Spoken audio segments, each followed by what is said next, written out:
കടന്നു വന്നിരിക്കുന്ന എല്ലാവർക്കും യേശുക്രിസ്തുവിന്റെ നാമത്തിൽ സ്നേഹവന്ദനം അർപ്പിക്കുന്നു. വെളിപ്പാട് പുസ്തകം 4-ാം അധ്യായമാണ് നാം കഴിഞ്ഞ ക്ലാസ്സിൽ പഠിച്ചത്. ദൈവത്തെ വെളിപ്പെടുത്തുന്ന, പിതാവിനെ വെളിപ്പെടുത്തുന്ന പുത്രനെ കുറിച്ച് നാം കണ്ടു. പിതാവിനെ കുറിച്ച് എന്താണ് പുത്രൻ ദർശനത്തിലൂടെ യോഹന്നാൻ മുഖാന്തരം സഭയ്ക്കും വെളിപ്പെടുത്തിയത് എന്ന് നാം പഠിക്കുകയുണ്ടായി. ഇന്ന് നമുക്ക് അതിൻ്റെ കണ്ടിന്യൂവേഷൻ എന്ന എണ്ണം പുത്രനെ കുറിച്ചുള്ള കൂടുതലായിട്ടുള്ള ഒരു വിശദീകരണം, ദർശനമാണ് ഇവിടെ കാണുന്നത്. യേശുക്രിസ്തു യോഹന്നാന് കാണിച്ചു കൊടുത്ത ദർശനത്തിൽ യേശുക്രിസ്തു തന്നെ അവിടെ ആ ദർശനത്തിൽ ഒരു പ്രതീകാത്മക ചിത്രമെടുത്ത് ചില സത്യങ്ങൾ സഭയ്ക്ക്, അതുമൂലം ചില സത്യങ്ങൾ സഭയ്ക്ക് പറഞ്ഞു കൊടുക്കുകയാണ് ഈ ദർശനത്തിൽ ചെയ്യുന്നത്. അപ്പോൾ ഇത് കണ്ടിന്യൂഷൻ, സെയിം ഒരേ ദർശനം തന്നെയാണ്. അപ്പോൾ കഴിഞ്ഞ ക്ലാസ്സിൽ സിംഹാസനത്തിൽ ഇരിക്കുന്നവനെ കുറിച്ചാണ് നാം വായിച്ചത്. അപ്പൊ സിംഹാസനത്തിനോടനുബന്ധിച്ചുള്ള കാര്യങ്ങളെ കുറിച്ച് നാം കണ്ടു. അപ്പൊ ഇന്ന് 5-ാം അധ്യായത്തിന്റെ 1-ാം വാക്യത്തിൽ ഇങ്ങനെ കാണുന്നു: ഞാൻ സിംഹാസനത്തിൽ ഇരിക്കുന്നവന്റെ വലം കയ്യിൽ അകത്തും പുറത്തും എഴുത്തുള്ളതായി 7 മുദ്രയാൽ മുദ്രയിട്ട ഒരു പുസ്തകം കണ്ടു. അപ്പോ നാം കഴിഞ്ഞ ക്ലാസ്സിൽ കണ്ട സിംഹാസനത്തിൽ ഇരിക്കുന്നവന്റെ കയ്യിൽ ഒരു പുസ്തകം ഉണ്ട്. ഓക്കെ, അപ്പൊ ആ പുസ്തകം തുറപ്പാൻ, അത് മുദ്രയിട്ട പുസ്തകമാണ്. 7 മുദ്രയാൽ മുദ്രയിടപ്പെട്ട പുസ്തകം. അപ്പൊ അത് കഴിഞ്ഞിട്ടൊരു ദൂതൻ, ശക്തനായ ഒരു ദൂതൻ ഘോഷിക്കുകയാണ്: ഈ മുദ്ര പൊട്ടിപ്പാൻ യോഗ്യൻ ആരുള്ളൂ? അപ്പൊ ആ മുദ്ര പൊട്ടിക്കണമെങ്കിൽ ചില യോഗ്യത ആവശ്യമുണ്ട്. എന്നാൽ ആർക്കും ആ മുദ്ര പൊട്ടിക്കാൻ യോഗ്യതയില്ല എന്ന് കാണുന്നു.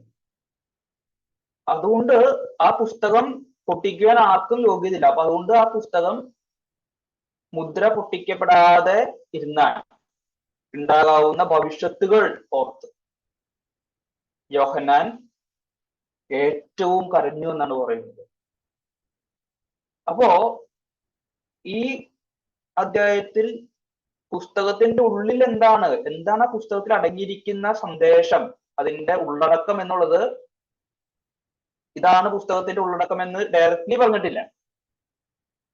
എന്നാൽ നമുക്ക് വേദപഠനത്തിലൂടെ അത് മനസ്സിലാക്കുവാൻ സാധിക്കും. അപ്പോ വളരെ ഇമ്പോർട്ടന്റ് ആയിട്ടുള്ള ഉള്ളടക്കമാണ് അതിന്റെ ഉള്ളിലുള്ളത്. കാരണം അത് തുറന്നില്ലെങ്കിൽ യോഹന്നാൻ ഏറ്റവും കരഞ്ഞു എന്നാണ് പറയുന്നത്.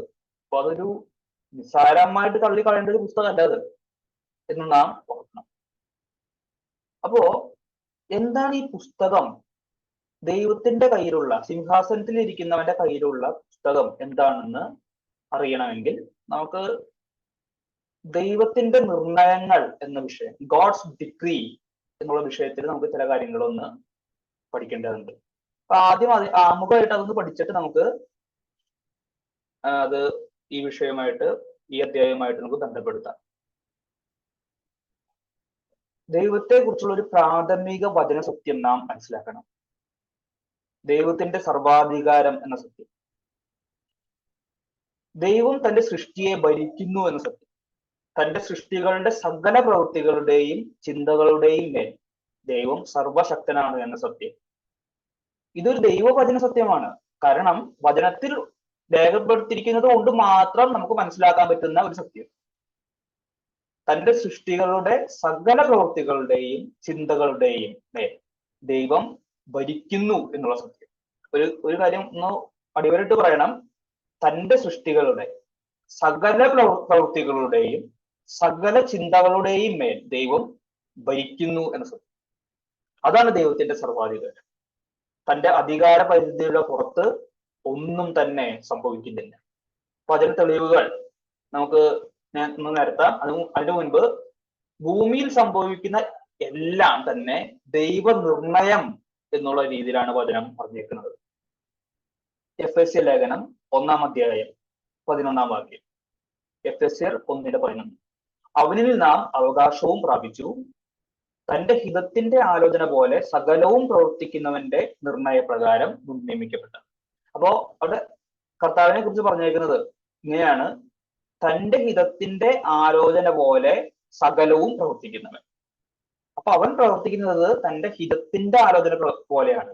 അവൻ സകലവും അങ്ങനെ പ്രവർത്തിക്കുന്നു. സങ്കീർത്തനം 115:3 ഇങ്ങനെ വായിക്കുന്നു: നമ്മുടെ ദൈവമോ സ്വർഗത്തിലുണ്ട്, തനിക്ക് ഇഷ്ടമുള്ളതൊക്കെയും അവൻ ചെയ്യുന്നു. All that he had pleased, he had done.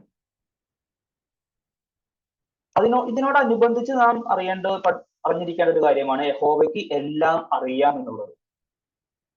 ഭൂമിയിൽ സംഭവിക്കുന്ന എല്ലാം അത് സംഭവിക്കുന്നതിന് മുൻപേ യഹോവയ്ക്ക് അറിയാം. അതിനോട് അനുബന്ധിച്ച് നാം മനസ്സിലാക്കേണ്ട ഒരു കാര്യം, എന്നാൽ യഹോവ ഒന്നും തന്നെ തന്റെ സൃഷ്ടികളിൽ നിന്നും പഠിക്കുന്നില്ല എന്നുള്ളതാണ്. സൃഷ്ടികളുടെ പ്രവൃത്തികൾ പഠിച്ചുകൊണ്ടിരിക്കുന്ന ഒരു ദൈവമല്ല നമ്മുടെ ദൈവം. അതായത് ദൈവത്തിന് ഒരു അറിവും പുതിയതായിട്ട് കിട്ടുന്ന അറിവല്ല, അവന് എല്ലാം അറിയാം. അപ്പൊ സൃഷ്ടികൾ ഇങ്ങനെയൊക്കെ ചെയ്യുമായിരിക്കുമെന്ന് പഠിച്ച് ഭാവിയിലേക്ക് നോക്കി പഠിക്കുന്ന ഒരു ദൈവമല്ല ബൈബിളിലെ ദൈവം, യഹോവയായ ദൈവം. എന്നാൽ ദൈവത്തിനെല്ലാം അറിയാം. ഈ സത്യം നമ്മെ കൊണ്ടെത്തിക്കുന്നത് ദൈവനിർണയം എന്ന വചന സത്യത്തിലേക്കാണ്. ദൈവത്തിന് എല്ലാം അറിയാം, എന്നാൽ അവൻ തന്റെ സൃഷ്ടികളിൽ നിന്ന് ഒന്നും തന്നെ പഠിച്ച് അറിയുന്നതല്ല. അതായത് ഭാവിയിലേക്ക് നോക്കി ദൈവം തന്റെ സൃഷ്ടികളിൽ നിന്നും പഠിച്ചു നേടുന്നതല്ല ദൈവത്തിന്റെ അറിവ്. അതായത് ഭാവിയിലേക്ക് നോക്കി തന്റെ സൃഷ്ടികൾ ഒരു കാര്യം പ്രവർത്തിക്കും എന്ന് ദൈവം പഠിച്ച് അങ്ങനെ അറിയുന്നതല്ല ദൈവത്തിന്റെ മുന്നറിവ്. കാരണം ദൈവത്തിന് ഒന്നും പഠിക്കേണ്ട ആവശ്യമില്ല, അവന് എല്ലാം അറിയാം. അങ്ങനെയെങ്കിൽ ദൈവത്തിന് അറിയുന്നതാണ് ചരിത്രത്തിൽ സംഭവിക്കുന്ന ഓരോ സംഭവങ്ങളും. ദൈവനിർണയമാണ് ചരിത്രത്തിൽ നിറവേറപ്പെടുന്ന ഓരോ സംഭവങ്ങളും. ദൈവത്തിന്റെ നിർണയത്തിന്റെ ഒരു സ്വഭാവം അത് മാറ്റമില്ലാത്തതാണെന്നാണ്. അതുകൊണ്ട് തന്നെ അതിനെ സ്ഥിരനിർണയം എന്ന് വിളിച്ചിരിക്കുന്നു. അപ്പോസ്തല പ്രവൃത്തികൾ 2:22-23 വാക്യത്തില് ഇങ്ങനെ പറയുന്നുണ്ട്: യേശുക്രിസ്തുവിന്റെ മരണത്തെ കുറിച്ച് ദൈവം നിങ്ങൾക്ക് കാണിച്ചു തന്ന പുരുഷനായി നസറായനായ യേശുവിനെ ദൈവം തന്റെ സ്ഥിരനിർണയത്താലും മുന്നറിവിനാലും ഏൽപ്പിച്ചിട്ട്. അവിടെ ദൈവത്തിന്റെ നിർണയത്തെ കുറിച്ച് പറയുന്ന ഒരു പദം അത് സ്ഥിരനിർണയമാണെന്നാണ്. പാപികളിൽ ആരെ രക്ഷിക്കണം എന്നത് ദൈവത്തിന്റെ സർവാധികാരത്തിൽപ്പെട്ട കാര്യമാണ്. അതായത് ഇതിൽ തന്നെ അടങ്ങിയിരിക്കുന്ന ഒരു കാര്യമാണ്. നാം ദൈവത്തിൽ വിശ്വസിക്കുമെന്ന് ദൈവം ഭാവിയിലേക്ക് നോക്കി പഠിച്ചിട്ടല്ല ദൈവം നമ്മെ തിരഞ്ഞെടുത്തത്. ദൈവം തിരഞ്ഞെടുത്തു, അതുകൊണ്ട് നാം വിശ്വസിക്കുന്നു. റോമാലേഖനം 9:15-20 വരെയുള്ള വാക്യത്തിൽ ഇങ്ങനെ കാണുന്നു: എനിക്ക് കരുണ തോന്നണം എന്നുള്ളവനോട് ഞാൻ കരുണ തോന്നുകയും എനിക്ക് കനിവ് തോന്നണം എന്നുള്ളവനോട് കനിവ് തോന്നുകയും ചെയ്യും എന്ന് അവൻ മോശയോട് അരുളി ചെയ്യുന്നു. അതുകൊണ്ട് ഇച്ഛിക്കുന്നവനാലുമല്ല ഓടുന്നവനാലുമല്ല കരുണ തോന്നുന്ന ദൈവത്താലത്രേ സകലവും സാധിക്കുന്നത്. അതുകൊണ്ട് ദൈവം സകലത്തെയും തന്റെ സ്ഥിരനിർണയത്താൽ നിയമിക്കുന്നു എന്നാണ് പറയുന്നത്, വചനം പറയുന്നത്. എങ്കിലും അവൻ പാപം ചെയ്യുന്നില്ല, തിന്മ പ്രവർത്തിക്കുന്നില്ല. തിന്മ ചെയ്തതിന്റെ പൂർണ്ണ ഉത്തരവാദിത്വം തിന്മ പ്രവർത്തിക്കുന്ന വ്യക്തികൾക്കാണ്, അതായത് മനുഷ്യർക്കും ദൂതന്മാർക്കും. ആ പാപത്തിന് അവർ ശിക്ഷായോഗ്യരുമാണ്. എന്നാൽ സകലത്തെയും ദൈവം തന്റെ ഉദ്ദേശം നിറവേറ്റുവാൻ ഉപയോഗിക്കും. താൻ പാപത്തിന്റെ പരിപോഷകനോ തിന്മയിൽ പ്രസാദിക്കുന്നവനോ ആകാതെ തന്നെ ദൈവം സകലത്തെയും തന്റെ സ്ഥിരനിർണയത്താൽ നിയമിക്കുന്നു. ദൈവവചനം അങ്ങനെ പറയുന്നു, നാം അത് വിശ്വസിക്കുന്നു. പ്രപഞ്ച ചരിത്രത്തിൽ നടന്ന ഏറ്റവും ക്രൂരമായ നിഷ്ഠൂരമായ തിന്മയായിരുന്നു മനുഷ്യനായി അവതരിച്ച ദൈവപുത്രനായ യേശുക്രിസ്തുവിന്റെ ക്രൂശീകരണം. എന്നാൽ അധർമ്മികൾ അന്ന് എന്തൊക്കെ ചെയ്തുവോ അതെല്ലാം തന്നെ ദൈവം മുൻ നിയമിച്ചു എന്നാണ് അപ്പോസ്തലൻ ആക്ഷരികമായ ഭാഷയിൽ പ്രസ്താവിക്കുന്നത്. ദൈവം സംഭവിക്കണം എന്ന് മുൻ നിയമിച്ചത് എന്തൊക്കെയാണോ അതാണ് അവർ ചെയ്തത് എന്ന് നാം വായിക്കും. അപ്പോസ്തല പ്രവൃത്തികൾ 2-ാം അധ്യായം 22-23 വാക്യത്തിൽ നാം അങ്ങനെ വായിക്കുന്നത്: ദൈവം നിങ്ങൾക്ക് കാണിച്ചു തന്ന പുരുഷനായി നസറായനായ യേശുവിനെ ദൈവം തന്റെ സ്ഥിരനിർണയത്താലും മുന്നറിവിനാലും ഏൽപ്പിച്ചിട്ട് നിങ്ങൾ അവനെ അധർമ്മികളുടെ കയ്യാൽ തർപ്പിച്ചു. ആ തിന്മയ്ക്ക് അത് ചെയ്ത മനുഷ്യര് ശിക്ഷ അനുഭവിക്കണം, അല്ലെ? അതിന് അവർ അതിന് ഉത്തരവാദികളാണ്. എന്നാൽ ദൈവത്തിന്റെ സ്ഥിരനിർണയം എന്ന സത്യമാർത്ത അവിടെ ഹരിക്കപ്പെടുന്നില്ല. അതുപോലെ തന്നെ അപ്പോസ്തല പ്രവർത്തികൾ 4:24 മുതൽ 28 വരെയുള്ള വാക്യങ്ങൾ. അപ്പോസ്തല പ്രവർത്തികൾ 4-ാം അധ്യായം 24 മുതൽ 28 വരെയുള്ള വാക്യങ്ങൾ. അവിടെ സെയിം അതേ കാര്യം തന്നെ പറയുന്നത്, ഭൂമിയിലെ രാജാക്കന്മാർ അണിനിരക്കുകയും അധിപതികൾ കർത്താവിന് വിരോധമായും അവന്റെ അഭിഷിക്തന് വിരോധമായും ഒന്നിച്ചു കൂടുകയും ചെയ്തിരിക്കുന്നു. 27-ാം വാക്യം, നീ അഭിഷേകം ചെയ്ത യേശു എന്ന നിന്റെ പരിശുദ്ധദാസന് വിരോധമായി ഹെരോദാവും പൊന്തിയോസ് പിലാത്തോസും ജാതികളും ഇസ്രായേൽ ജനവുമായി ഈ നഗരത്തിൽ ഒന്നിച്ചു കൂടും. അപ്പൊ ഇവിടെ പലതരം കൂട്ടരാണ്. ഒന്ന്, ഹെരോദാവ് അവന്റെ ഇച്ഛ അനുസരിച്ച് പ്രവർത്തിച്ചു, ദുഷ്ടത. പൊന്തിയോസ് പിലാത്തോസ് അവന് തോന്നിയതുപോലെ പ്രവർത്തിച്ചു. ജാതികളും ഇസ്രായേൽ ജനവും അവരുടെ ചില കാര്യങ്ങൾ നിമിത്തം അവർ പ്രവർത്തിച്ചു യേശുക്രിസ്തുവിനോട്. എന്നാൽ അവർ ചെയ്തതോ എന്തായിരുന്നു? സംഭവിക്കണമെന്ന് നിന്റെ കയ്യും നിന്റെ ആലോചനയും മുൻ നിയമിച്ചതൊക്കെയും ചെയ്തിരിക്കുന്നു സത്യം. ഇതാണ് ദൈവത്തിന്റെ സ്ഥിരനിർണയം. ദൈവത്തിന്റെ സ്ഥിരനിർണയത്തിൽ ഉൾപ്പെടാത്ത ഒരു കാര്യവുമില്ല. ഏറ്റവും ലോക ചരിത്രത്തിലെ ഏറ്റവും വലിയ തിന്മ ആയ യേശുക്രിസ്തുവിന്റെ ക്രൂശീകരണം അതിൽ ഉൾപ്പെടുന്നുണ്ടെങ്കിൽ ബാക്കി എല്ലാം അതിൽ ഉൾപ്പെടുന്നുണ്ട് എന്നുള്ളത് നാം മനസ്സിലാക്കണം. റോമ ലേഖനം 9-ാം അധ്യായത്തിന്റെ 17 മുതൽ 20 വരെയുള്ള വാക്യത്തിൽ പറയുന്നുണ്ട്, ഇതിനായിട്ട് തന്നെ ഞാൻ നിന്നെ നിർത്തിയിരിക്കുന്നു. ഫറവോനെ കുറിച്ചാണ്. 18-ാം വാക്യത്തിൽ പറയുന്നു, അങ്ങനെ തനിക്ക് മനസ്സുള്ളവനോട് അവന് കരുണ തോന്നുന്നു, തനിക്ക് മനസ്സുള്ളവരെ അവൻ കഠിനനാക്കുന്നു. 20-ാം വാക്യത്തില് 19-ാം വാക്യത്തിൽ ഇങ്ങനെ പറയുന്നുണ്ട്, ആകയാൽ അവൻ പിന്നെ കുറ്റം പറയുന്നത് എന്ത്? ആർ അവന്റെ ഇഷ്ടത്തോട് എതിർത്തു നിൽക്കുന്നു എന്ന് നീ എന്നോട് ചോദിക്കും. അതിനുള്ള ഉത്തരം പൗലോസ് തന്നെ പറയാ, അയ്യോ മനുഷ്യ, ദൈവത്തോട് പ്രത്യുത്തരം പറയുന്നത് നീ ആർ? മെനഞ്ഞിരിക്കുന്നത് മനഞ്ഞവനോട് നീ എന്നെ ഇങ്ങനെ ചമച്ചത് എന്ത് എന്ന് ചോദിക്കുമ്പോൾ ഉത്തരം ഇതാണ്, ദൈവം തന്റെ സൃഷ്ടികളിൽ നിന്നും വേറിട്ടവനാണ്, സെറ്റപ്പാ, വിശുദ്ധനാണ്. സൃഷ്ടികളെ കൈകാര്യം ചെയ്യുന്നത് പോലെ, സൃഷ്ടികളോട് ചോദിക്കുന്നത് പോലെ സൃഷ്ടികളായ നാം ദൈവത്തോട് ചോദിക്കരുത്. ദൈവം സർവാധികാരിയാണെന്നുള്ളതാണ് ആ സത്യം നാം മനസ്സിലാക്കണം. പുറപ്പാട് പുസ്തകം 4-ാം അധ്യായം 21-ാം വാക്യത്തിൽ ഇങ്ങനെ പറയുന്നുണ്ട്, യഹോവ മോശയോട് അരുളി ചെയ്തത്, നീ മിസ്രയീമിൽ ചെന്നെത്തുമ്പോൾ ഞാൻ നിന്നെ വരമേൽപ്പിച്ചിട്ടുള്ള അത്ഭുതങ്ങളൊക്കെയും ഫറവോന്റെ മുൻപാകെ ചെയ്യുവാൻ ഓർത്തുകൊള്ളുക. അത് കഴിഞ്ഞിട്ട് പറയാണ്, എന്നാൽ അവൻ ജനത്തെ വിട്ടയക്കാതിരിപ്പാൻ ഞാൻ അവന്റെ ഹൃദയം കഠിനമാക്കും. അപ്പൊ യഹോവയുടെ നിർണയമാണത് അവിടെ, അല്ലെ? അതാണ് അവിടെ. പക്ഷെ ഫറവോന്റെ ദുഷ്ടതയ്ക്ക് ഫറവോന് ഉത്തരവാദിത്വം ഉണ്ടോ? ഉത്തരവാദിത്വം ഉണ്ട്. എന്നാൽ ഈ ഫറവോന്റെ ദുഷ്ടത എല്ലാം ദൈവനിർണയത്തിന്റെ പുറത്ത് സംഭവിച്ച കാര്യമാണോ? അതല്ല താനും. ഈ രണ്ട് വചന സത്യങ്ങൾ നാം ഒരുമിച്ച് മനസ്സിലാക്കിയിരിക്കണം. ഓക്കെ, ഇത് വചനം പറയുന്നു, അതുകൊണ്ട് നാം അത് വിശ്വസിക്കും. അതുപോലെ തന്നെ ഇതുപോലെ കുറച്ച് വാക്യങ്ങളുണ്ട്. യോശുവ 11-ാം അധ്യായം 20-ാം വാക്യത്തില് അവിടെ ചിലർ നെഞ്ചുറപ്പിച്ച് ഇസ്രായേലിനോട് യുദ്ധത്തിന്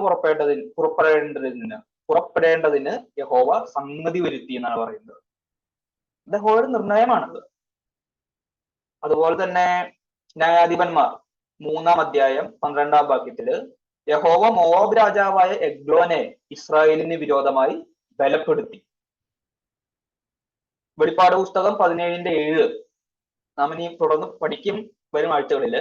വെളിപ്പാട് 17-7 അവിടെ പറയുന്നത്, ദൈവത്തിന്റെ വചനം നിവൃത്തിയാകുവോളം തന്റെ ഹിതം ചെയ്യുവാനും ഒരേ അഭിപ്രായം നടത്തുവാനും തങ്ങളുടെ രാജ്യത്വം മൃഗത്തിന് കൊടുക്കാനും ദൈവം അവരുടെ ഹൃദയത്തിൽ തോന്നിച്ചു. അപ്പോ ആ രാജാക്കന്മാര് തങ്ങളുടെ രാജ്യത്വം മൃഗത്തിന് കൊടുക്കുന്നതില്, ആ ദുഷ്ടതയില് ആ രാജാക്കന്മാർക്ക് ഉത്തരവാദിത്വം ഉണ്ടോ? ദൈവം അവരോട് ചോദിക്കരുത്. പക്ഷെ ദൈവത്തിന്റെ നിർണയത്തെ കുറിച്ച് നമ്മൾ ആ വാക്യത്തിൽ പറയുന്നത്, ദൈവം അവരുടെ ഹൃദയത്തിൽ തോന്നിച്ചു. ഇതാണ് ദൈവത്തിന്റെ സർവാധികാരം. വളരെ ആശ്ചര്യമുളവാക്കുന്ന ഒരു സ്വഭാവമാണ് ദൈവത്തിന്റെ, അല്ലെ? നാം ദൈവത്തെ നമസ്കരിക്കണം, ചോദ്യം ചെയ്യാൻ പാടില്ല. ഓക്കെ, ഈ ഒരു കാര്യം നാം മനസ്സിലാക്കണം. അതുപോലെ തന്നെ ഇത് കൂടുതലായിട്ട് വിശദീകരിക്കണമെന്നുണ്ട്, പക്ഷെ അത് സമയമില്ലാത്തത് കൊണ്ട് ഞാനത് അടുത്ത വിഷയത്തിലോട്ട് കടക്കാനാണ്. ഉൽപ്പത്തി പുസ്തകം 45-ന്റെ 5 മുതൽ 7 വരെയുള്ള വാക്യത്തിലും ഇതേ കാര്യം പറയുന്നുണ്ട്. അപ്പൊ നമുക്ക് ഇതിനെ കുറിച്ച് ഇവിടെ പറയുന്നത്, നമുക്ക് ഇനി ഇതിനെ ഒന്ന് സമറൈസ് ചെയ്യാം. ദൈവത്തിന്റെ സർവാധികാരം, സ്ഥിര നിർണയം നിഷേധിക്കുന്നവർ, അത് നിഷേധിക്കുന്നുണ്ട് പലരും. അത് അനീതിയാണെന്നും അത് ബൈബിൾ പഠിപ്പിക്കുന്നില്ല എന്നൊക്കെ പറഞ്ഞ് നിഷേധിക്കുന്നവരുണ്ട്. അവർ ഉറപ്പില്ലാത്ത ഒരു പാറയിലാണ് നിൽക്കുന്നത്. അവര് യഹോവയെ കുറിച്ച് മനസ്സിലാക്കിയിരിക്കുന്നത് എല്ലാം പഠിച്ചുകൊണ്ടിരിക്കുന്ന ഒരു ദൈവത്തെയാണ് അവർ വിശ്വസിക്കുന്നത്. ഒരു ദൈവത്തിന്റെ ചില കാര്യങ്ങളൊക്കെ പൊളിഞ്ഞുപോയ ദൈവത്തിന്റെ പദ്ധതികൾ, അവര് അതിനെ കുറിച്ചാണ് അവരുടെ വിചാരങ്ങൾ. അങ്ങനെയാണെങ്കിൽ ഒരു ചോദ്യമുണ്ട്, ഒരിക്കൽ പൊളിഞ്ഞുപോയ ദൈവത്തിന്റെ പദ്ധതികൾ ഇനിയും തകരുകയില്ല എന്ന് നമുക്ക് എങ്ങനെ തീർച്ചപ്പെടുത്തുവാൻ സാധിക്കും? സർവാധികാരിയായ ദൈവത്തിലാണ് നാം വിശ്വസിക്കുന്നത് എന്നുള്ള ബോധം നമ്മെ ഉറപ്പുള്ള ഒരു പാറമേലാക്കി തീർക്കും. തന്റെ പദ്ധതികൾ തകരാതെ കാക്കുവാൻ നമ്മുടെ ദൈവം ശക്തനാണോ? ഈ ചോദ്യം നാം ചോദിക്കണം. ഇതിനൊക്കെ ഞാൻ ഉദ്ദേശിച്ചത് ഇതായിരുന്നു, എന്നാൽ സംഭവിച്ചത് മറ്റൊന്നാണ് എന്ന് പറയുന്ന ഒരു പരാജിതനായ ദൈവത്തെ ആണോ നാം വിളിച്ചപേക്ഷിക്കുന്നത്? തന്റെ പദ്ധതികൾ എല്ലാം തകരുന്നത് നോക്കിക്കാണുന്ന ഒരു നിസ്സഹായനായ ദൈവത്തെ ആണോ നാം ആരാധിക്കുന്നത്? ഒരിക്കലുമല്ല. സർവാധികാരിയായ ദൈവത്തെയാണ് നാം ആരാധിക്കുന്നത്. യഹോവ സകലത്തിനും മീതെ സർവാധികാരിയാണ് എന്ന് ദൈവവചനം പഠിപ്പിക്കുന്നു. സ്വതന്ത്ര ഇച്ഛയുള്ള തന്റെ സൃഷ്ടികളുടെ സകല പ്രവൃത്തികളോടുള്ള ബന്ധത്തിലും യഹോവ സർവാധികാരിയാണ്. താൻ പാപത്തിന്റെ പരിപോഷകനോ തിന്മയിൽ പ്രസാദിക്കുന്നവനോ ആകാതെ തന്നെ ദൈവം സകലത്തെയും തന്റെ സ്ഥിര നിർണയത്താൽ നിയമിക്കുന്നു എന്ന് ദൈവവചനം പഠിപ്പിക്കുന്നു. ദൈവവചനം പറയുന്നത് എല്ലാം നമ്മൾ വിശ്വസിക്കുന്നു. എന്നാൽ ദൈവം തിന്മ പ്രവർത്തിക്കുന്നില്ല എന്നും തിന്മ പ്രവർത്തിക്കുന്നതിന്റെ ഉത്തരവാദിത്വം പൂർണ്ണമായി മനുഷ്യർക്കാണ് എന്നും ദൈവവചനം പഠിപ്പിക്കുന്നു. ഞങ്ങൾ അതും വിശ്വസിക്കുന്നു. അപ്പൊ ഇത് രണ്ടും എങ്ങനെ ശരിയാകും എന്ന് ചോദിച്ചേക്കാം. എന്റെ ഉത്തരം ഇതാണ്, എനിക്കറിയില്ല. ഈ രണ്ട് സത്യങ്ങൾ എങ്ങനെ ഒരുമിച്ച് പോകുന്നു എന്ന് വിശദീകരിക്കുവാൻ എനിക്കറിയില്ല. പക്ഷെ ദൈവവചനം എല്ലാം പഠിപ്പിക്കുന്നു, അതെല്ലാം നാം വിശ്വസിക്കണം.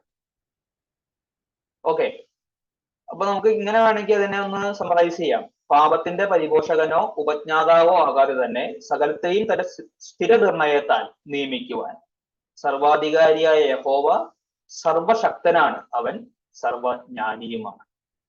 ഈ ഒരു കാര്യം നാം നമ്മുടെ മനസ്സിൽ ഒന്ന് കുറിച്ചിടുന്നത് നല്ലതല്ലേ.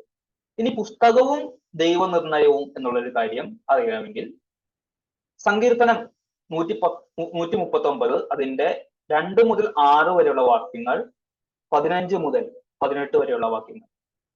സങ്കീർത്തനം 139 അതിന്റെ 2 മുതൽ 6 വരെയുള്ള വാക്യങ്ങൾ, 15 മുതൽ 18 വരെയുള്ള വാക്യങ്ങൾ.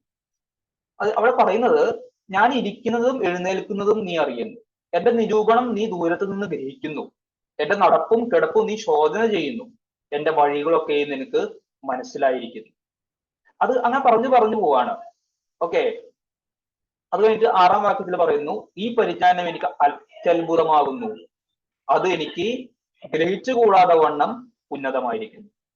അത് കഴിഞ്ഞിട്ട് 15-ാം വാക്യത്തിൽ പറയാണ്, ഞാൻ രഹസ്യത്തിൽ ഉണ്ടാക്കപ്പെടുകയും ഭൂമിയുടെ അധോഭാഗങ്ങളിൽ നിർമ്മിക്കപ്പെടുകയും ചെയ്തപ്പോൾ എന്റെ അസ്ഥികൂടം നിനക്ക് മറവായിരുന്നില്ല. 16-ാം വാക്യത്തിൽ പറയുന്നു, ഞാൻ പിണ്ഡാകാരമായിരുന്നപ്പോൾ നിന്റെ കണ്ണ് എന്നെ കണ്ടു.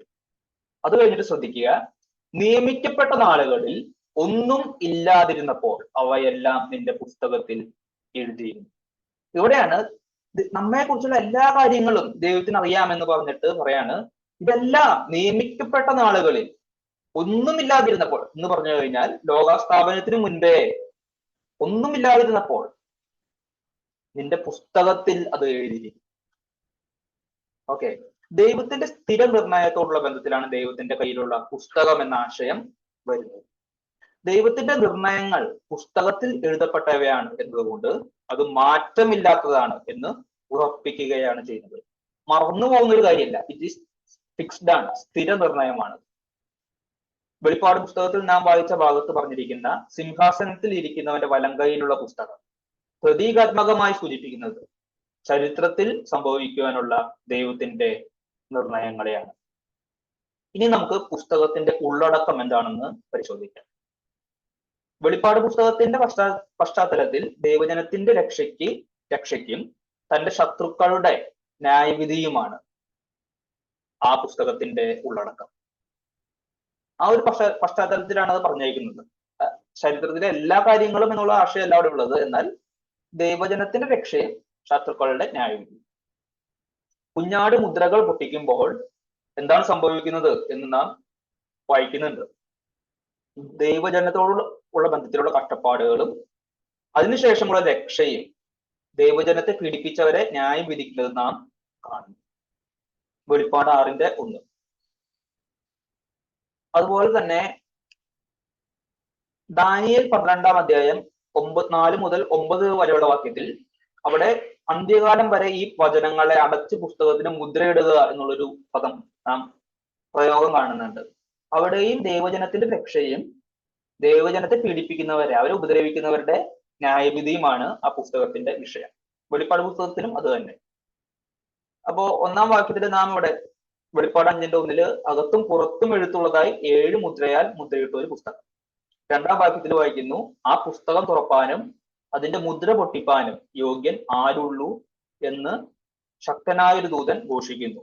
3-ാം വാക്യത്തിൽ പുസ്തകം തുറപ്പാനോ നോക്കുവാനോ സ്വർഗത്തിലും ഭൂമിയിലും ഭൂമിക്ക് കീഴിലും ആർക്കും കഴിഞ്ഞില്ല എന്നുള്ള ഒരു വസ്തുത. 4-ാം വാക്യത്തില് പുസ്തകം തുറപ്പാൻ ആർക്കും നോക്കുവാനും ആർക്കും യോഗ്യനായ ആരെയും കാണാതെ കൊണ്ട് യോഹന്നാൻ ഏറ്റവും കരയുന്നു. ഇതിൽ നിന്നും മുദ്രകൾ പൊട്ടിച്ച് പുസ്തകം തുറക്കുക എന്നതിന്റെ അർത്ഥം നമുക്ക് മനസ്സിലാക്കാം. ചരിത്രത്തിൽ അതിന്റെ തക്ക സമയത്ത് ദൈവനിർണയങ്ങൾ നിറവേറ്റുക എന്നതാണ് മുദ്രകൾ പൊട്ടിച്ച് പുസ്തകം തുറക്കുക എന്നതിന്റെ അർത്ഥം. ദാനിയേൽ പ്രവചനത്തിൽ വചനങ്ങളെ അടച്ച് പുസ്തകത്തിന് മുദ്രയിടുക എന്ന് കൽപ്പിക്കുന്നു. അവിടെ പറയുന്നുണ്ട് എന്തുകൊണ്ട് അതവിടെ പുസ്തകത്തിന് മുദ്രയിടുക എന്ന് ദാനിയേൽ 12 പറയുന്നത്. കാരണം നിറവേറപ്പെടേണ്ട സമയം ഇതുവരെ ആയിട്ടില്ല. അതുകൊണ്ടാണ് പുസ്തകത്തെ മുദ്രയിടാൻ പറഞ്ഞേക്കുന്നത്. അപ്പൊ ചരിത്രത്തിൽ അത് സംഭവിക്കുമ്പോൾ അതിന്റെ അർത്ഥം പുസ്തകങ്ങൾ തുറന്നു എന്നാണ്. ദാനിയേൽ 12:9 ഇങ്ങനെ വായിക്കുന്നു, ഈ വചനങ്ങൾ അന്ത്യകാലത്തേക്ക് അടച്ചു മുദ്രയിട്ടുമിരിക്കുന്നു. എന്നാൽ വെളിപ്പാട് പുസ്തകത്തിൽ കുഞ്ഞാട് മുദ്രകൾ തുറക്കുന്നതായിട്ടാണ് നാം കാണുന്നത്. വെളിപ്പാട് പുസ്തകത്തിലെ പ്രവചനങ്ങൾ മുദ്രയിടരുത് എന്ന് നാം കൽപ്പിക്കപ്പെടുന്നു. വെളിപ്പാട് 22:10 വെളിപ്പാട് പുസ്തകം 22-ാം അധ്യായം 10-ാം വാക്യത്തില് അവൻ പിന്നെയും എന്നോട് പറഞ്ഞത്, സമയം അടുത്തിരിക്കയാൽ ഈ പുസ്തകത്തിലെ പ്രവചനം മുദ്രയിടരുത്. അതിന്റെ കാരണം എന്താ? ഈ കാലത്തിൽ ഉടനീളം നിറവേറപ്പെടേണ്ടതാണ് ഈ പ്രവചനങ്ങൾ പലത്. സഭ ഭൂമിയിൽ നിന്നും എടുക്കപ്പെട്ടതിന് ശേഷം നിറവേറപ്പെടേണ്ടതാണ് ഇതിലെ ഭൂരിഭാഗം പ്രവചനങ്ങളും എന്ന വീക്ഷണം വചനത്തിനോട് നിരക്കുന്നതല്ല. ക്രിസ്തുവിന് മുദ്ര പൊട്ടിച്ച് പുസ്തകം തുറക്കുവാൻ അധികാരം ലഭിച്ചിട്ടുണ്ടെങ്കിൽ ക്രിസ്തു ആ പുസ്തകത്തിലെ കാര്യങ്ങൾ ഈ അന്ത്യകാലത്ത് നിറവേറ്റുകയാണ് ചെയ്യുന്നത്. ഓക്കെ, കുഞ്ഞാടിന് അധികാരം കിട്ടുന്ന കാര്യം നാം തുടർന്ന് വായിക്കും.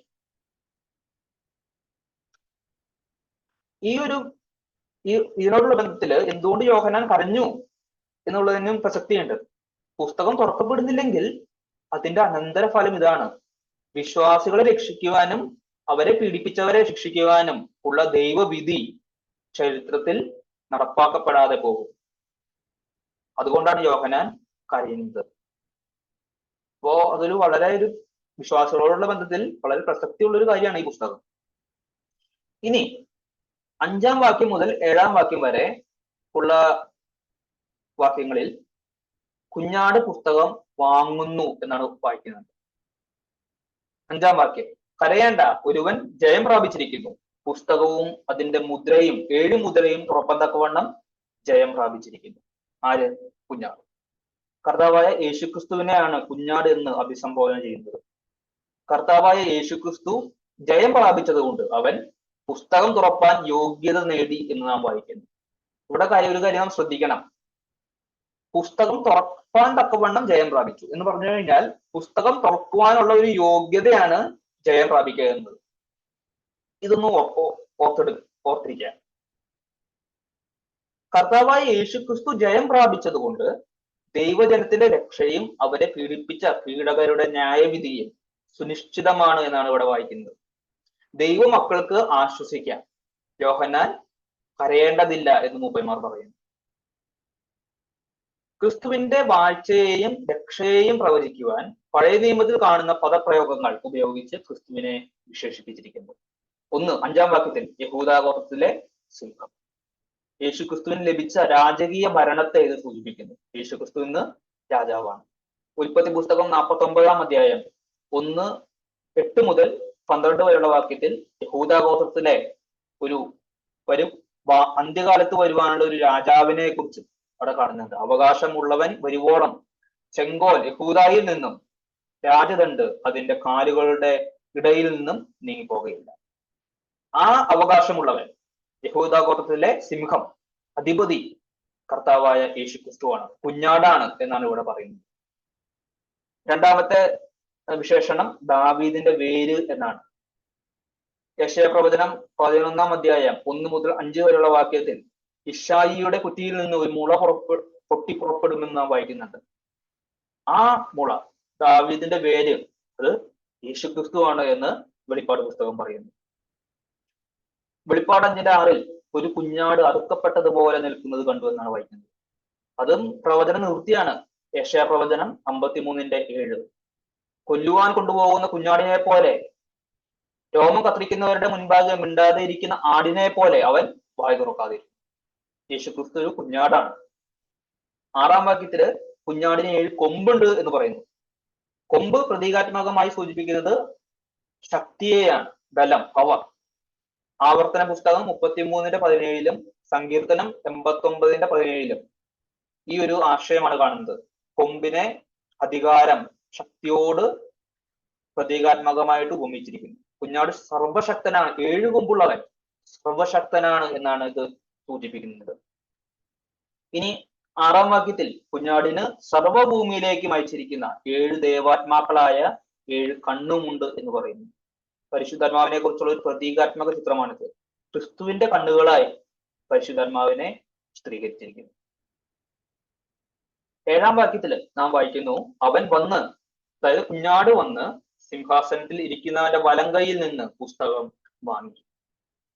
ദർശനത്തിൽ കർത്താവായ യേശുക്രിസ്തു, അതായത് കുഞ്ഞാട്, പിതാവിന്റെ കയ്യിൽ നിന്ന് പുസ്തകം വാങ്ങി എന്ന് നാം വായിക്കുന്നു. ഇത് ദാനിയേൽ പ്രവചനത്തിൽ പറഞ്ഞിരിക്കുന്നതിന്റെ നിവൃത്തിയാണ്. നമുക്ക് വായിക്കാം. ദാനിയേൽ പ്രവചനം 7-ാം അധ്യായം 13 മുതൽ 14 വാക്യങ്ങൾ. ദാനിയേൽ പ്രവചനം 7-ാം അധ്യായം 13-14 വാക്യങ്ങൾ.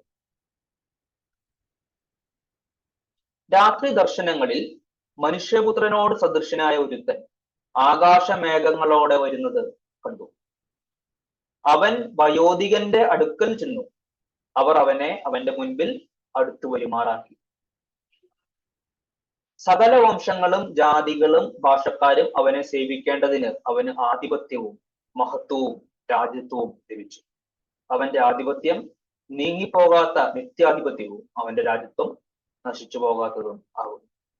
ഇവിടെ ഈ ദർശനത്തിന്റെ ഉള്ളടക്കം മനുഷ്യപുത്രനോട് സദൃശനായ ഒരുത്തൻ വയോധികന്റെ അടുക്കലേക്ക് വരാണ്. വെളിപ്പാട് പുസ്തകത്തിൽ എന്താ നാം കണ്ടത്? കുഞ്ഞാട് സിംഹാസനത്തിൽ ഇരിക്കുന്നവരുടെ അടുത്തേക്ക് വരുന്നു. സിംഹാസനത്തിൽ ഇരിക്കുന്നവന്റെ വലങ്കയിൽ നിന്നും പുസ്തകം വാങ്ങുന്നു. ദാനിയേലിൽ പറയുന്നത് ഈ മനുഷ്യപുത്രന് പിതാവിൽ നിന്നും ആധിപത്യവും മഹത്വവും രാജ്യത്വവും ലഭിച്ചു എന്നതാണ്. വെളിപ്പാട് പുസ്തകം 5-ാം അധ്യായം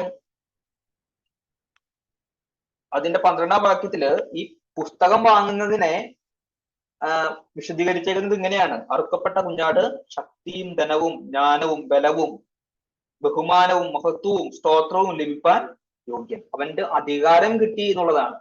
അപ്പൊ പുസ്തകം വാങ്ങിയത് പുത്രന് കിട്ടിയ, യേശുക്രിസ്തുവിന് കിട്ടിയ അധികാരത്തെ കുറിച്ചാണ് കാണിക്കുന്നത്. തന്റെ മരണ പുനരുദ്ധാന സ്വർഗാരോഹണത്താൽ ക്രിസ്തുവിന് ആ അധികാരം ലഭിച്ചു എന്ന് അനേകം പുതിയ നിയമ വാക്യങ്ങൾ വെളിപ്പെടുത്തുന്നുണ്ട്. ചില വാക്യങ്ങൾ നമുക്ക് വായിക്കാം. വെളിപ്പാട് പുസ്തകം 3-ാം അധ്യായം 21-ാം വാക്യം. അവിടെ യേശുക്രിസ്തുവിനെ കുറിച്ച് പറയുന്നത് ഇങ്ങനെയാണ്: ഞാനും ജയിച്ച് എന്റെ പിതാവിനോട് കൂടെ അവന്റെ സിംഹാസനത്തിൽ ഇരുന്നത് പോലെ തന്നെ. പിതാവിന്റെ സിംഹാസനത്തിൽ ഇരിക്കുവാനുള്ള ആ ഒരു അധികാരം പുത്രന് ലഭിച്ചു. പ്രവൃത്തികൾ, അപ്പോസ്റ്റൽ പ്രവൃത്തികൾ 2:33 മുതൽ 36 വരെയുള്ള വാക്യത്തിൽ ഈ യേശുവിനെ ദൈവം കർത്താവും ക്രിസ്തുവുമാക്കി വെച്ചു എന്നാണ് പറയുന്നത്. 1 കൊരിന്ത്യർ 15-ാം അധ്യായം 24 മുതൽ 26 വരെയുള്ള വാക്യത്തിൽ 25-ാം വാക്യത്തിൽ പറയാണ്, അവൻ സകല ശത്രുക്കളെയും കാൽക്കീഴാക്കുവോളം വാഴേണ്ടതാകുന്നു.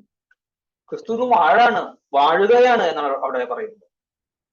എഫെസ്യർ 1:20 മുതൽ 22 വരെയുള്ള വാക്യത്തിൽ പറയുന്നു, എല്ലാ വാഴ്ചയ്ക്കും അധികാരത്തിനും ശക്തിക്കും കർത്തൃത്വത്തിനും ഈ ലോകത്തിൽ മാത്രമല്ല വരുവാനുള്ളതിനും വിളിക്കപ്പെടുന്ന സകല നാമത്തിനും അത്യന്തം മീതെ ഇരുത്തുകയും. ക്രിസ്തു ഇന്ന് മീതെ ഇരുത്തപ്പെട്ടു എന്നാണ് പറയുന്നത്. എബ്രായർ 1:3 വാക്യത്തിൽ ഉയരത്തിൽ മഹിമയുടെ വലത്തുഭാഗത്ത് ഇരിക്കുന്നു എന്നാണ് പറയുന്നത്. ജയിച്ച ഒരുവനെ പുസ്തകം തുറക്കുവാൻ സാധിക്കുകയുള്ളൂ എന്ന് നാം കണ്ടു, അല്ലെ? അതാ ഒരു യോഗ്യതയാണ്. എന്നാൽ ദൈവത്തിന്റെ രക്ഷയുടെ വിധി നടപ്പാക്കുവാൻ ഒരുവൻ ജയിക്കണം എന്നാണ് അതിന്റെ അർത്ഥം. ആ ഒരുവൻ നമ്മുടെ കർത്താവായ യേശുക്രിസ്തുവാണ്. കർത്താവ് ജയിച്ചു എന്ന് പുതിയ നിയമം സാക്ഷ്യപ്പെടുത്തുന്നു. അങ്ങനെയെങ്കിൽ അവന് പുസ്തകം തുറക്കുവാനും അധികാരം കിട്ടിക്കഴിഞ്ഞു എന്ന് വ്യക്തം. ഇനി അടുത്ത 8 മുതൽ 14 വരെയുള്ള വാക്യങ്ങളിൽ കുഞ്ഞാടിനെ ആരാധിക്കുകയാണ് ചെയ്യുന്നത്. 4 ജീവികളും 24 മൂപ്പന്മാരും കുഞ്ഞാടിനെ ആരാധിക്കുന്നു. 8 മുതൽ 10 വരെയുള്ള വാക്യം അവിടെ ഇങ്ങനെ വായിക്കുന്നു, കുഞ്ഞാട് പുസ്തകം വാങ്ങിയപ്പോൾ 4 ജീവികളും 24 മൂപ്പന്മാരും കുഞ്ഞാടിന്റെ മുൻപാകെ വീണു. പുസ്തകം വാങ്ങുവാനും അതിന്റെ മുദ്ര പൊട്ടിപ്പാനും നീ യോഗ്യൻ, നീ അറുക്കപ്പെട്ടു.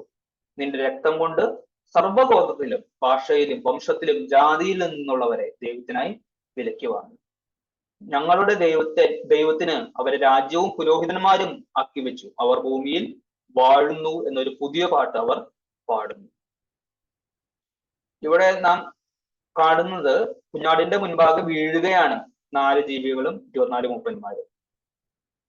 ഒരു കാര്യം വളരെ പ്രസക്തമാണ്, ഈ കുഞ്ഞാടിന്റെ മുൻപാകെ വീണു എന്നുള്ളത്. കാരണം ദൂതന്മാരുടെ മുൻപാകെ യോഹന്നാൻ വീണപ്പോൾ ദൂതന്മാർ പറഞ്ഞത് വെളിപ്പാട് പുസ്തകം 19:10 പറയുന്നുണ്ട്, ഞാൻ നിന്റെ സഹോദരന്മാർക്കും സഹഭൃത്യനാണ്, ദൈവത്തെ മാത്രമേ നമസ്കരിക്കാവൂ.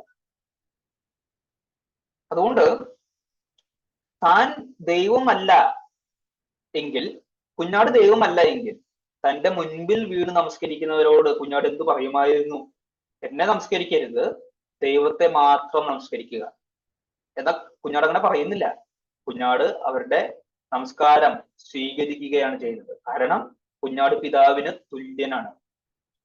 പിതാവിനോടൊപ്പം ആരാധിക്കപ്പെടേണ്ടവനാണ് കുഞ്ഞാട്. അങ്ങനെയെങ്കിൽ കുഞ്ഞാടിന്റെ മുൻപിൽ വീഴുന്ന മൂപ്പന്മാരും ജീവികളും വിളിച്ചു പറയുന്ന സത്യം ഇതാണ്, സിംഹാസനത്തിൽ ഇരിക്കുന്നവന് തുല്യനായി കുഞ്ഞാടും ദൈവമാണ്. ആരാണ് കുഞ്ഞാട് എന്ന് നമുക്കറിയാം. കുഞ്ഞാട് ഒരു സൃഷ്ടിയല്ല, പിതാവിന്റെ മടിയിലിരിക്കുന്ന തന്റെ പ്രിയപുത്രൻ. നിത്യത മുതൽ പിതാവിൽ നിന്നും ജനിക്കുന്നവൻ, സൃഷ്ടിക്കപ്പെടുന്നവനല്ല. നിത്യത മുതൽ പിതാവിനോടൊപ്പമുള്ളവൻ, പിതാവിനാൽ സ്നേഹിക്കപ്പെടുന്നവൻ, തന്റെ സ്വന്തം പുത്രൻ. പിതാവിനെ നമസ്കരിക്കാമെങ്കിൽ പുത്രനും നമസ്കരിക്കപ്പെടേണ്ടവൻ തന്നെയാണ്. പുത്രനെ നമസ്കരിക്കാത്തവർ പിതാവിനെയും നമസ്കരിക്കാത്തവരാണ്. പുത്രനെ നിഷേധിക്കുന്നവർ പിതാവിനെയും നിഷേധിക്കുന്നു.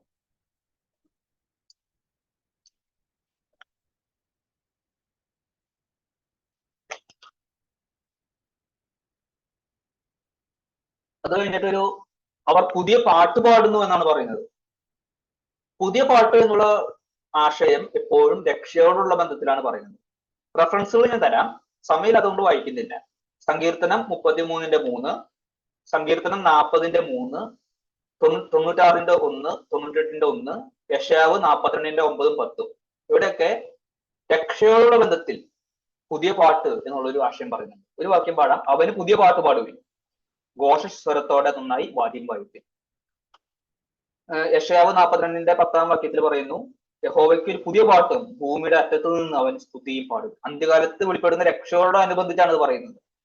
കുഞ്ഞാട് പുസ്തകം വാങ്ങിച്ചു, അത് തുറക്കുന്നതിൽ രക്ഷിപ്പിൻ പദ്ധതിയും അടങ്ങിയിരിക്കുന്നു എന്നാണ് ഈ ജീവികൾ പുതിയ പാട്ട് പാടുന്നു എന്നുള്ളത് കൊണ്ട് അടങ്ങിയിരിക്കുന്നത്, സൂചിപ്പിക്കുന്നത്. ഇനി ഈ പുതിയ പുസ്തകത്തിന്റെ ഉള്ളടക്കം എന്താണെന്നുള്ളതാണ്. അതിനു മുമ്പ് ഈ പുതിയ പാട്ട് അവർ പാടിയല്ലോ, എന്താണ് ആ പുതിയ പാട്ട്? അവിടെ പറയുന്നുണ്ട്, പുസ്തകം വാങ്ങിക്കുവാൻ ഒരാൾ ജയിക്കണം എന്ന് നാം 5-ാം വാക്യത്തിൽ കണ്ടു. എന്താണ് ആ ജയം എന്നാണ് ഈ പുതിയ പാട്ടിന്റെ ഉള്ളടക്കം. എന്താണ് കുഞ്ഞാടിന്റെ ജയം എന്നാണ് ഈ ജീവികൾ മൂപ്പന്മാര് പാടുന്നത്. അവിടെ പറയുന്നു 9-ാം വാക്യം, പുസ്തകം വാങ്ങുവാനും അതിന്റെ മുദ്ര പൊട്ടിപ്പാനും നീ യോഗ്യൻ.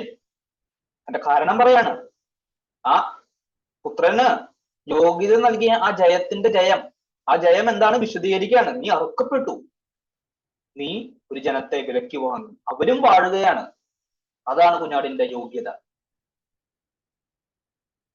നീ അറുക്കപ്പെട്ടു. അറുക്കപ്പെട്ടതിലൂടെ കുഞ്ഞാട് ജയിക്കുകയാണ് ചെയ്തത്. ലോകപരമായി അസംബന്ധമായ ഒരു പ്രസ്താവനയാണത്, അല്ലെ? അങ്ങനെ പലർക്കും തോന്നിയേക്കാം. എന്നാൽ പുസ്തകം തുറക്കുവാൻ കുഞ്ഞാടിന് യോഗ്യത നൽകിയ കുഞ്ഞാടിന്റെ ജയത്തിൽ തന്റെ മരണവും ഉൾപ്പെടുന്നു.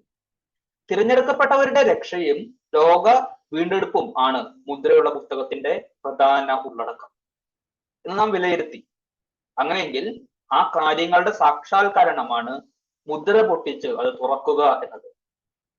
എന്നാൽ വിശുദ്ധന്മാരുടെ രക്ഷ സാധ്യമായത് കർത്താവിന്റെ ക്രൂശിലെ യാഗത്താലാണ്. തിരഞ്ഞെടുക്കപ്പെട്ടവരുടെ രക്ഷയും ലോക വീണ്ടെടുപ്പും സാധ്യമായത് കുഞ്ഞാട് അറുക്കപ്പെട്ടതിലൂടെയാണ്. നാം എന്നേക്കും ഉപദ്രവിക്കപ്പെടുകയില്ല, കാരണം നമ്മുടെ ശരീരത്തെയും കർത്താവ് വീണ്ടെടുക്കും. അതും പുസ്തകത്തിന്റെ ഒരു ഉള്ളടക്കമാണ്. അതും നിറവേറണമെങ്കിൽ ക്രിസ്തു അറുക്കപ്പെടണമായിരുന്നു. ക്രിസ്തു അറുക്കപ്പെട്ടു എന്നതാണ് പുസ്തകത്തിലുള്ള ഉള്ളടക്കം ചരിത്രത്തിൽ നിറവേറുമെന്നതിന്റെ കാരണവും ഉറവും. ക്രിസ്തു അറുക്കപ്പെട്ടിട്ടില്ലെങ്കിൽ വിശുദ്ധന്മാർ എന്നൊരു കൂട്ടം തന്നെ ഉണ്ടാവുകയില്ല. മനുഷ്യർ അന്യോന്യം ദുഷ്ടത പ്രവർത്തിച്ചുകൊണ്ടിരിക്കും. എന്നാൽ ക്രിസ്തു അറുക്കപ്പെട്ടതുകൊണ്ട് വിശുദ്ധന്മാർ എന്ന ഒരു കൂട്ടം ജനത ഉണ്ടായി. മാത്രമല്ല, അവരെ ഉപദ്രവിക്കുന്നവരെ കർത്താവ് ശിക്ഷിക്കുമെന്ന ഉറപ്പും അവർക്ക് ലഭിച്ചു. എല്ലാം ക്രിസ്തുവിന്റെ മരണം നിമിത്തം. നീതി നടപ്പാക്കുക തന്നെ ചെയ്യും എന്ന് ക്രൂശിലെ മരണം വിളിച്ചു പറയുന്നു. പാപങ്ങളെ ദൈവം ക്ഷമിക്കും എന്നും ക്രൂശ് നമ്മെ ബോധ്യപ്പെടുത്തും. ഇനി അടുത്ത കാര്യം, ഈ ക്രൂശിലെ മരണത്താൽ എന്താ സംഭവിച്ചത്? അതും കുഞ്ഞാടിനെ പുസ്തകം തുറക്കുവാൻ യോഗ്യത ഉള്ളവനാക്കി. നിന്റെ രക്തം കൊണ്ട് സർവ്വഗോത്രത്തിലും ഭാഷയിലും വംശത്തിലും ജാതിയിലും നിന്നുള്ളവരെ ദൈവത്തിനായി വിലക്കുവാണ്. യെശയ്യാ പ്രവചനം 53-ാം അധ്യായത്തിന്റെ 11-ാം വാക്യത്തിൽ പറയുന്നുണ്ട്, അവൻ തന്റെ പ്രയത്നഫലം കണ്ട് തൃപ്തനാകും. നീതിമാനായ എന്റെ ദാസൻ തന്റെ പരിജ്ഞാനം കൊണ്ട് പലരെയും നീതീകരിക്കും. അവരുടെ അകൃത്യങ്ങളെ അവൻ വഹിക്കും. പുസ്തകം തുറക്കുവാൻ കുഞ്ഞാടിനെ യോഗ്യനാക്കിയ ആ ജയം എന്താണ് എന്നതിന്റെ രണ്ടാമത്തെ വിശദീകരണം, കുഞ്ഞാട് തന്റെ രക്തം കൊണ്ട് ഒരു ജനത്തെ സമ്പാദിച്ചു. അതാണ് പുസ്തകം തുറക്കുവാൻ അവനെ യോഗ്യനാക്കിയത്. ഒരു വിശുദ്ധ ജനമാണ് പുസ്തകത്തിലെ ഉള്ളടക്കം എന്ന് നാം കണ്ടു. ഒരു വിശുദ്ധ ജനമാണ് പുസ്തകത്തിലെ ഉള്ളടക്കം, അതിന്റെ കണ്ടന്റ്. എന്നാൽ അങ്ങനെ ഒരു വിശുദ്ധ ജനം ഉണ്ടെങ്കിലേ അവരെ കുറിച്ചുള്ള ദൈവത്തിന്റെ വിധികൾ ചരിത്രത്തിൽ നിറവേറുകയുള്ളൂ.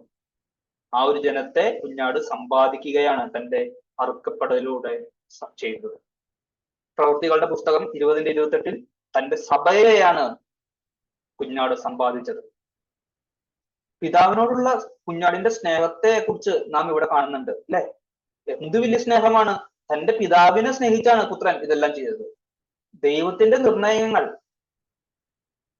സിംഹാസനത്തിൽ ഇരിക്കുന്നവന്റെ കയ്യിലുള്ള പുസ്തകം അത് ചരിത്രത്തിൽ നിറവേറണമെങ്കിൽ അത് സ്വന്തം ജീവൻ പോലും കൊടുക്കാൻ കുഞ്ഞാട് തയ്യാറാണ്. പിതാവിനോടുള്ള തന്റെ സ്നേഹത്തെ കുറിച്ചാണ് ഇത് കാണുന്നത്.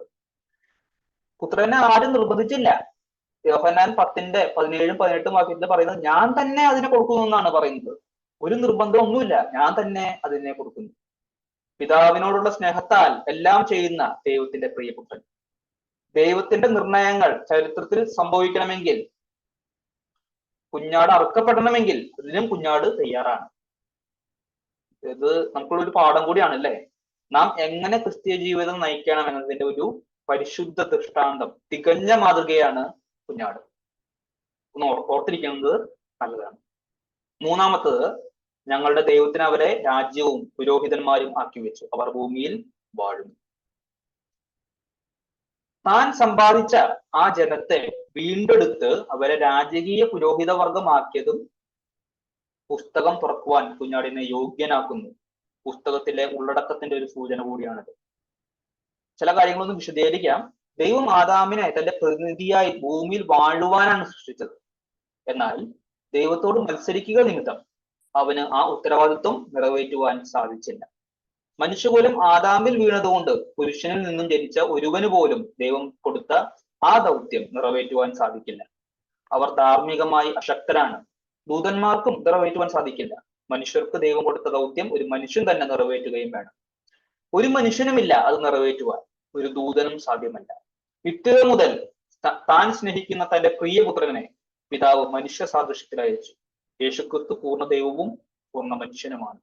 ആദാമിന് കഴിയാത്തത് രണ്ടാമത്തെ ആദാമായ യേശുക്രിസ്തു നിറവേറ്റി. ഒന്നാമത്തെ ആദാം ദൈവത്തിനെതിരെ മത്സരിച്ചു. രണ്ടാമത്തെ ആദാം പിതാവിനെ അനുസരിച്ചു. തന്റെ മരണത്തോളം, ക്രൂശിലെ മരണത്തോളം അനുസരണമുള്ളവനായി തീർന്നു. ആദാമിന് നഷ്ടപ്പെട്ടത് ക്രിസ്തു വീണ്ടെടുത്തു. താൻ രക്ഷിക്കുവാൻ പോകുന്ന തന്റെ ജനത്തിന്റെ പ്രതിനിധിയായി, ഒരു ഊനമില്ലാത്ത പാപമില്ലാത്ത കുഞ്ഞാടായി ക്രിസ്തു ദൈവത്തിന്റെ കോപം സഹിച്ചു. തന്റെ ജനത്തെ വീണ്ടെടുത്തു. തന്റെ മരണത്തിലൂടെ ഒരു ജനത്തെ അവൻ സമ്പാദിച്ചു. അവരും ഭൂമിയിൽ വാഴുന്നു എന്നാണ് പറയുന്നത്. ദാനിയേൽ പ്രവചനത്തിൽ അത് പറയുന്നുണ്ട്. ദാനിയേൽ 7:18 പറയാണ്, എന്നാൽ അത്യുന്നതനായവന്റെ വിശുദ്ധന്മാർ രാജ്യത്വം പ്രാപിച്ച് എന്നേക്കും സദാകാലത്തേക്കും രാജ്യത്വം അനുഭവിക്കും എന്നവിടെ വായിക്കുന്നു. ദാനിയേൽ 7 വിശുദ്ധന്മാർ വാഴും എന്ന പ്രവചനം പൂർണ്ണമായി നിറവേറുന്നത് പുതിയ ഭൂമിയിലാണ്. എന്നാൽ കർത്താവായ യേശുക്രിസ്തുവിന്റെ പുനരുദ്ധാനത്താൽ പുതിയ സൃഷ്ടിയുടെ ആരംഭം സംഭവിച്ചു എന്ന് ദൈവവചനം വെളിപ്പെടുത്തുന്നുണ്ട്. 2 കൊരിന്ത്യർ 5:15 മുതൽ 17 വരെയുള്ള വാക്യത്തിൽ ഒരുവൻ ക്രിസ്തുവിലായാൽ പുതിയ സൃഷ്ടിയാകുന്നു എന്നാണ്. എന്ന് പറഞ്ഞാൽ ന്യൂ ക്രിയേഷന്റെ ഒരു ആരംഭം തുടങ്ങിക്കഴിഞ്ഞു. ഗലാത്യർ 6:15 പറയുന്നു, പുതിയ സൃഷ്ടി അത്രേ കാര്യം. കൊലോസ്യർ 1:18 പറയുന്നു, സകലത്തിനും താൻ മുൻപനാകേണ്ടതിന് അവൻ ആരംഭമാണ്, ആരംഭിച്ചു കഴിഞ്ഞു, ആദ്യനായി എഴുന്നേറ്റവനുമാണ്. അപ്പൊ പുതിയ സൃഷ്ടി തന്റെ ഉയർത്തെഴുന്നേൽപ്പിലൂടെ തുടങ്ങി എന്നാണ് പറയുന്നത്. എഫെസ്യർ 2:14 മുതൽ 16 വരെയുള്ള വാക്യത്തിൽ അവൻ ഒരു പുതു മനുഷ്യനെ സൃഷ്ടിച്ചു എന്ന് പറയുന്നുണ്ട്. അതുകൊണ്ട് ദാനിയേൽ 7 പ്രവചനങ്ങൾ നിവൃത്തിയാകുവാൻ തുടങ്ങിയിരിക്കുന്നു എന്ന് നാം മനസ്സിലാക്കണം. ഒരു കാര്യം നാം ഓർത്തിരിക്കണം, ഇത് കൺസ്യൂം ചെയ്തെന്നല്ല, കൺസ്യൂമേഷൻ അല്ല. പൂർണ്ണതയിൽ നിറവേറുന്നത് ഭാവിയിലാണ്. എന്നാൽ അതിന്റെ തുടക്കം ആരംഭിച്ചു. ക്രിസ്തുവിന്റെ ഉയർത്തെഴുന്നേൽപ്പിലൂടെ തന്റെ ജനവും വാഴുവാൻ ആരംഭിച്ചു. വിശുദ്ധന്മാരുടെ വാഴ്ചയുടെ വിവിധ തലങ്ങൾ. 1, വിശുദ്ധന്മാരുടെ പ്രതിനിധിയായി ക്രിസ്തു ഇന്ന് വാഴുന്നു. വിശുദ്ധന്മാരെ വഹിച്ച് വാഴുകയാണ് ഇന്ന് ചെയ്യുന്നത്. 2, വിശുദ്ധന്മാരെ പ്രതിനിധീകരിക്കുന്ന മൂപ്പന്മാർ എന്ന ദൂതഗണം ഇന്ന് സ്വർഗത്തിൽ സിംഹാസനങ്ങളിൽ ഇരിക്കുന്നുവെന്ന് വെളിപ്പാട് പുസ്തകം 4-ാം അധ്യായത്തിൽ നാം വായിച്ചു. 3-ാമത്തെ കാര്യം, വിശുദ്ധന്മാർ ക്രിസ്തുവിനെ പിൻഗമിക്കുന്നവരാണ്. അതുകൊണ്ട് ക്രിസ്തു എങ്ങനെ വാണത്, ജയിച്ചത്? അറുക്കപ്പെട്ടതിലൂടെയാണ്. അങ്ങനെയെങ്കിൽ വിശുദ്ധന്മാർ ജയിച്ചു വാഴുന്നത് ക്രൂശിന്റെ പാതയിലൂടെയാണ്. പാപത്തിനെതിരെയും ദുരുപദേശത്തിനെതിരെയും വഞ്ചനക്കെതിരെയും പോരാടി അവർ ഈ ഭൂമിയിൽ ജയിച്ചു വാഴുന്നു. 4, മരണാനന്തരം അവർ വിശുദ്ധന്മാർ സ്വർഗത്തിൽ വാഴുന്നു എന്ന് വെളിപ്പാട് പുസ്തകം 20-ാം അധ്യായം സാക്ഷ്യപ്പെടുത്തും. ഏറ്റവും അവസാനമായിട്ട് ഭാവിയിൽ വിശുദ്ധന്മാർ പുതിയ ഭൂമിയിൽ വാഴുമെന്ന് വെളിപ്പാട് പുസ്തകം 21-ാം അധ്യായവും 22-ാം അധ്യായവും പറയുന്നു. വെളിപ്പാട് 5:11-12 വാക്യത്തിൽ ദൂതന്മാരും കുഞ്ഞാടിനെ ആരാധിക്കുന്നതായിട്ട് വായിക്കുന്നു. കുഞ്ഞാട് ഇന്ന് ഭരിക്കുകയാണ്. പിതാവായ ദൈവത്തോടൊപ്പം ആരാധിക്കപ്പെടുവാൻ കുഞ്ഞാടും യോഗ്യനാണ് എന്ന് ഇത് വിളിച്ചു പറയുന്നുണ്ട്. 13-ാം വാക്യത്തിൽ സകല സൃഷ്ടികളും കുഞ്ഞാടിനെ ആരാധിക്കുന്നു എന്നാണ് പറയുന്നത്. എന്ന് പറഞ്ഞു കഴിഞ്ഞാൽ കുഞ്ഞാട് ഒരു സൃഷ്ടിയിൽ ഉൾപ്പെട്ട ഒരു വ്യക്തിയല്ല.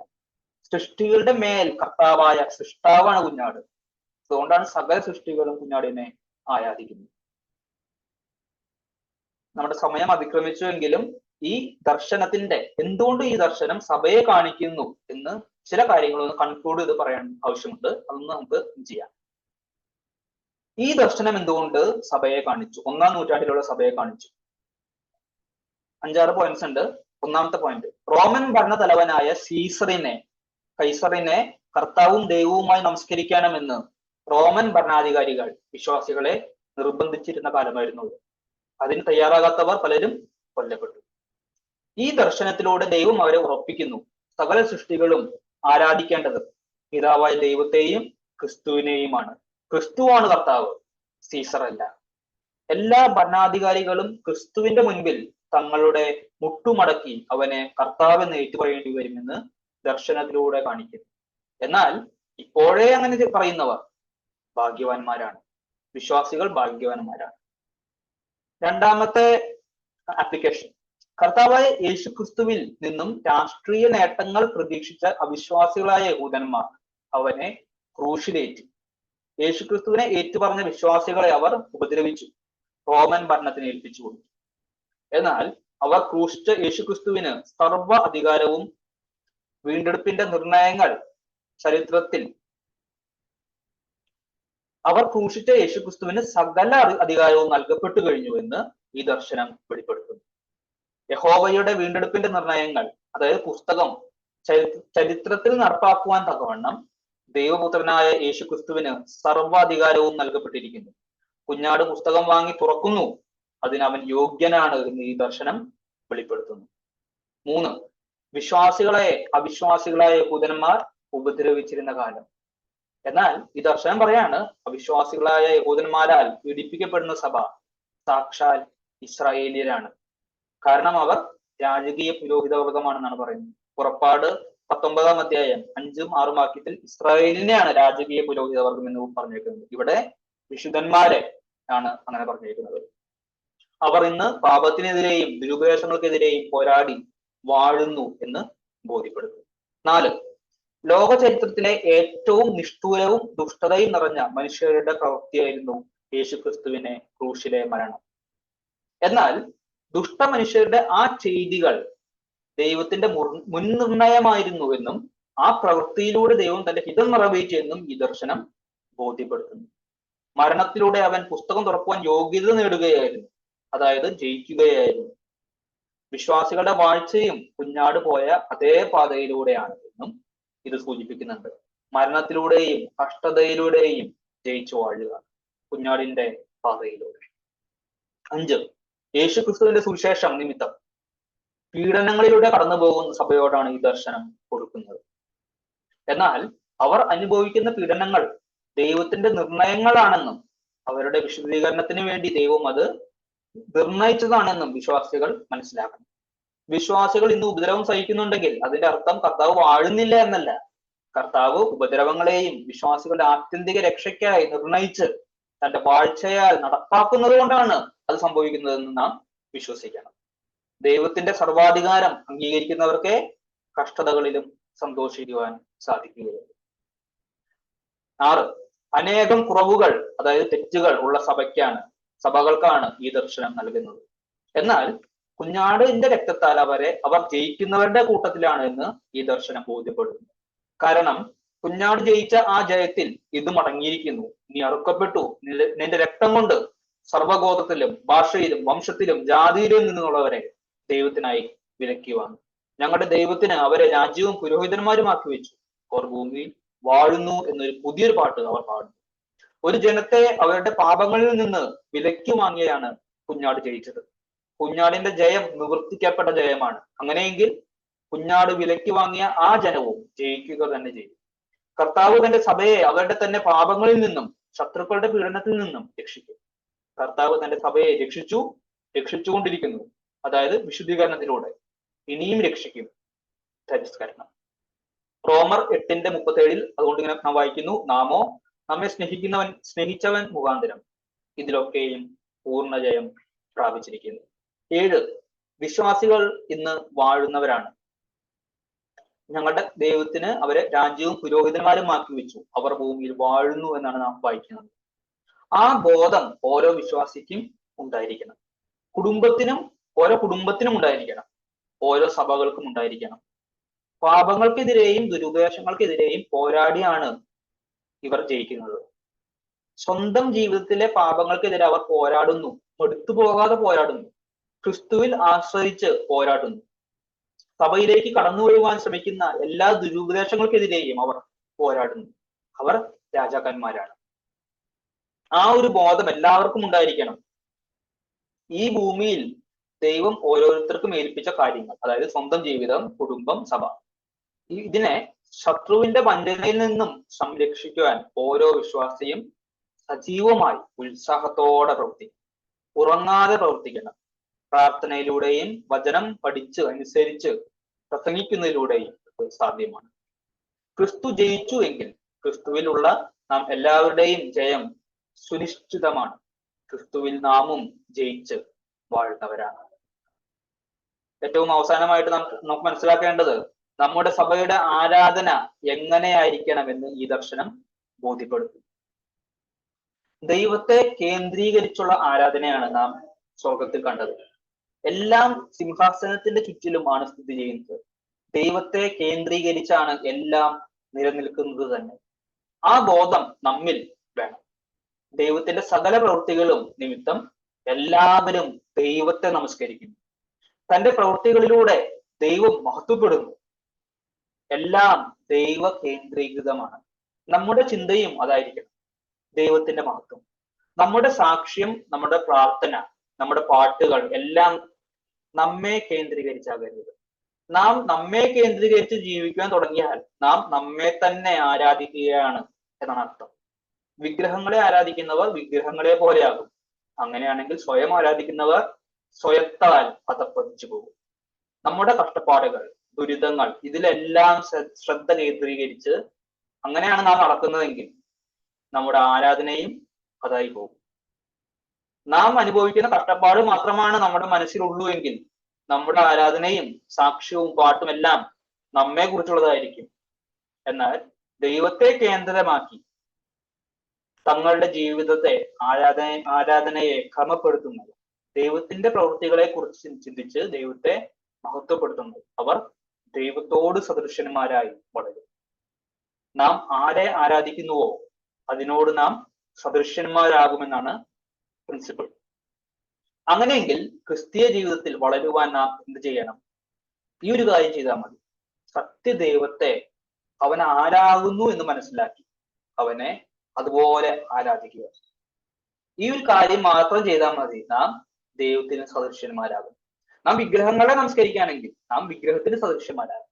നാം നമ്മെ കുറിച്ചാണ് ഇങ്ങനെ ഓർത്ത് ജീവിക്കുന്നെങ്കിൽ നമ്മൾ അതിൽ തന്നെ ആയിത്തീരും.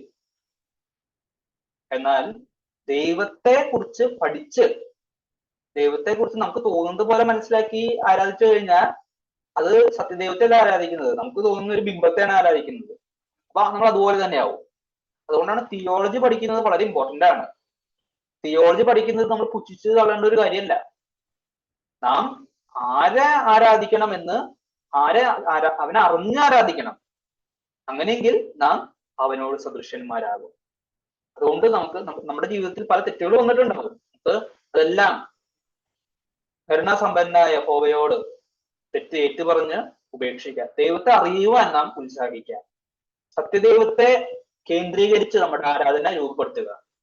അതിനായിട്ട് ദൈവം നമ്മെ സഹായിക്കട്ടെ. ഈ ഒരു കാര്യം നമുക്കൊന്ന് ചുരുക്കത്തിൽ സംഗ്രഹിക്കാം. അടുത്ത ക്ലാസ്സിൽ നാം പഠിക്കുന്നത് കുഞ്ഞാട് പുസ്തകത്തിന്റെ മുദ്ര പൊട്ടിക്കുന്ന രംഗമാണ്. 6-ാം അധ്യായം മുതൽ നാം കാണുന്നത്. കുഞ്ഞാട് മുദ്രകൾ പൊട്ടിക്കുമ്പോൾ എന്ത് സംഭവിക്കുന്നു എന്ന് തുടർന്നുള്ള വേദപഠനങ്ങളിൽ നമുക്ക് പരിശോധിക്കാം. എന്നാൽ ചില കാര്യങ്ങൾ നാം ഓർത്തു വെക്കേണ്ടതായിട്ടുണ്ട്. 1, വീണ്ടെടുപ്പിൻ ദൈവനിർണയങ്ങളാണ് പുസ്തകത്തിന്റെ ഉള്ളടക്കം. 2, പുസ്തകം തുറക്കുവാൻ കുഞ്ഞാടിന് യോഗ്യത നൽകിയത് താൻ അറുക്കപ്പെട്ടു എന്നുള്ളതാണ്. 3, പുസ്തകം തുറക്കുവാനുള്ള അധികാരം പിതാവിൽ നിന്നും ക്രിസ്തുവിന് ലഭിച്ചു കഴിഞ്ഞു. 4, കർത്താവിന്റെ മരണ പുനരുദ്ധാനത്താലാണ് കർത്താവിന് ആ അധികാരം ലഭിച്ചത്. അങ്ങനെയെങ്കിൽ പുസ്തകത്തിലുള്ള പല കാര്യങ്ങളും നിറവേറുന്നത് ഈ സഭാ കാലയളവിലാണ്. 5, പുസ്തകത്തിന്റെ ഉള്ളടക്കം വിശുദ്ധന്മാരുടെ രക്ഷയും അവരെ പീഡിപ്പിക്കുന്നവരുടെ ന്യായവിധിയുമാകാൻ സഭയ്ക്ക് ഇതെല്ലാം ബാധകവുമാണ്. ഈ ചിന്തകളാൽ ദൈവം നമ്മെ അനുഗ്രഹിക്കട്ടെ. അവന്റെ നാമം മാത്രം മഹത്വപ്പെടുമാറാകട്ടെ.